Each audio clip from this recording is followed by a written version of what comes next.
प्रिय साथियों नमस्कार। साहित्यविद KPS चैनल पर आपका स्वागत है। सुनिए मुंशी प्रेमचंद जी द्वारा लिखित कहानी परीक्षा, कृष्णपाल के स्वर में। जब रियासत देवगढ़ के दीवान सरदार सुजान सिंह बूढ़े हुए तो परमात्मा की याद आई। जाकर महाराज से विनय की कि दीनबंधु दास ने श्रीमान की सेवा 40 साल तक की। अब मेरी अवस्था भी ढल गई है, राजकाज संभालने की शक्ति नहीं रही। कहीं भूल चूक हो जाए तो बुढ़ापे में दाग लगे, सारी जिंदगी की नेकनामी मिट्टी में मिल जाए। राजा साहब अपने अनुभवशील नीति कुशल दीवान का बड़ा आदर करते थे। बहुत समझाया, लेकिन जब दीवान साहब ने न माना तो हार कर उनकी प्रार्थना स्वीकार कर ली, पर यह शर्त लगा दी कि रियासत के लिए नया दीवान आप ही को खोजना पड़ेगा। दूसरे दिन देश के प्रसिद्ध पत्रों में यह विज्ञापन निकला कि देवगढ़ के लिए एक सुयोग्य दीवान की जरूरत है। जो सज्जन अपने को इस पद के योग्य समझें, वे वर्तमान सरकार सुजान सिंह की सेवा में उपस्थित हों।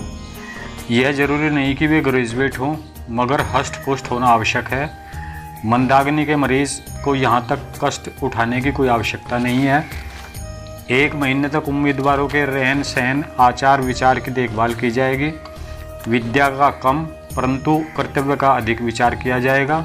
जो महाशय इस परीक्षा में पूरे उतरेंगे वे इस उच्च पद पर सुशोभित होंगे। इस विज्ञापन ने सारे मुल्क में तहलका मचा दिया।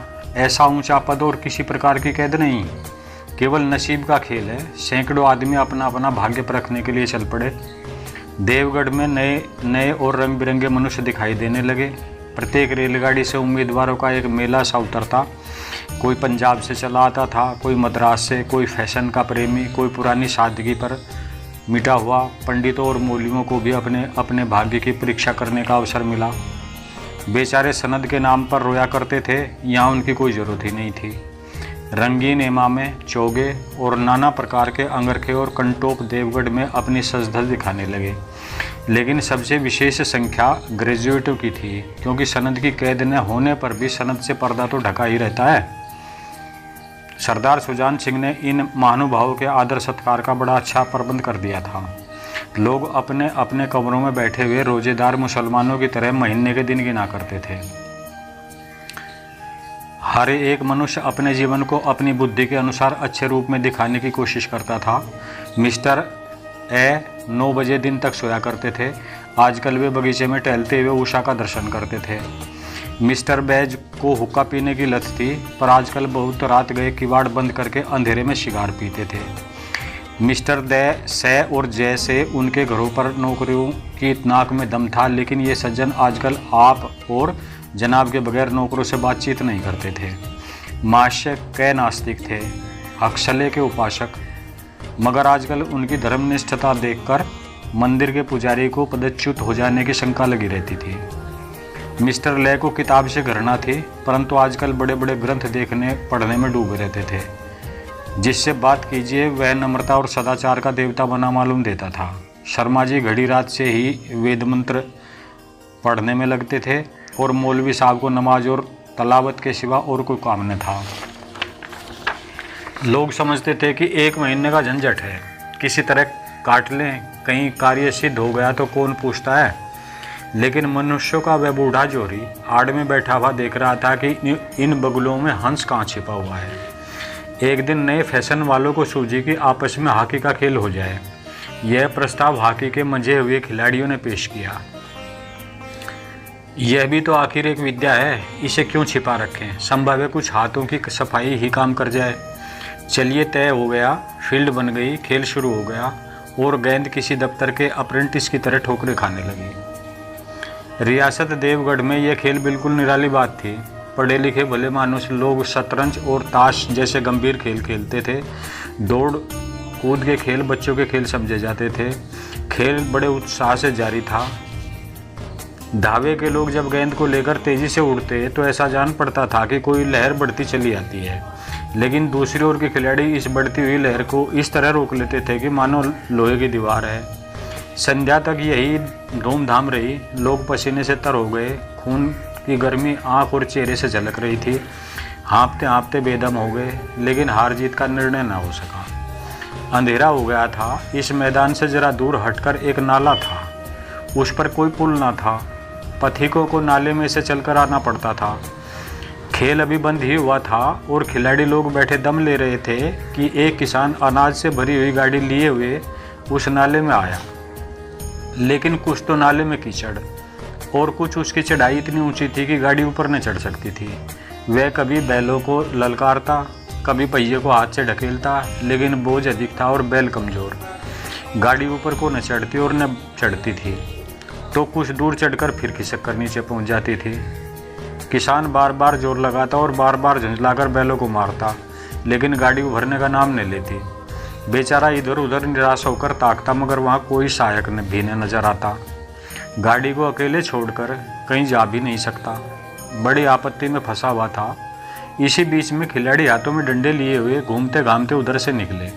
किसान ने उनकी तरफ सहमी हुई आंखों से देखा, परंतु किसी से मदद मांगने का साहस न हुआ। खिलाड़ियों ने भी उसको देखा, मगर बंद आंखों से, जिसमें सहानुभूति न थी। उनमें स्वार्थ था, मद था, मगर उदारता और वात्सल्य का नाम भी न था।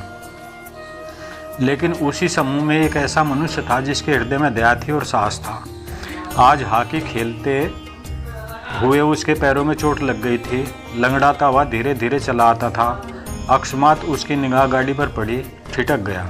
उसे किसान की सूरत देखते ही सब बातें ज्ञात हो गई। डंडा एक किनारे रख दिया, कोट उतार डाला और किसान के पास जाकर बोला, मैं तुम्हारी गाड़ी निकलवा सकता हूँ?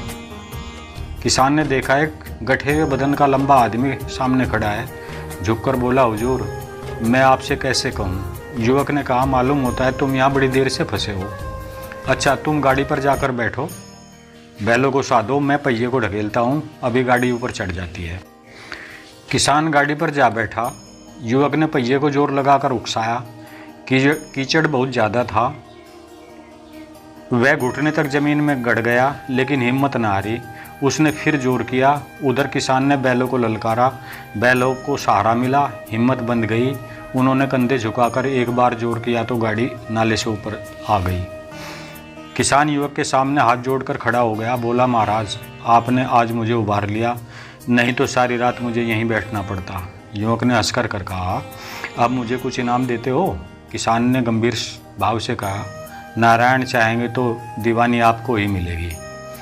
युवक ने किसान की तरफ गौर से देखा। उसके मन में एक संदेह हुआ, क्या यह सुजान सिंह तो नहीं है? आवाज़ मिलती है, चेहरा मोहरा भी वही है। किसान ने भी उसकी ओर तीव्र दृष्टि से देखा। शायद उसके दिल के संदेह को भांप गया।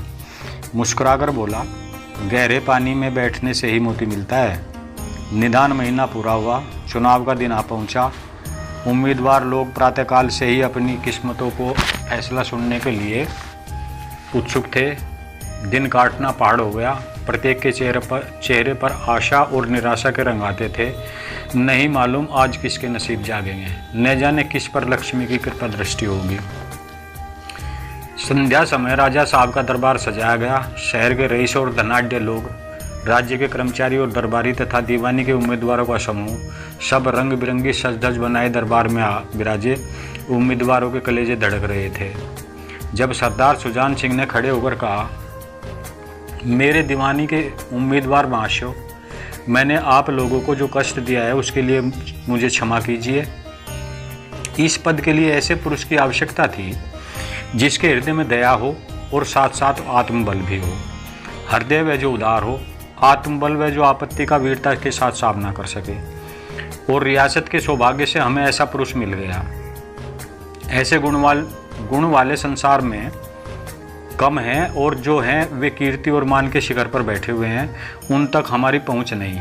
मैं रियासत के पंडित जानकीनाथ शाह दीवान पाने पर बधाई देता हूं। रियासत के कर्मचारियों और रईसों ने जानकीनाथ की तरफ देखा। उम्मीदवार दल की आंखें उधर उठी, मगर उन आंखों में सत्कार था, इन आंखों में ईर्ष्या।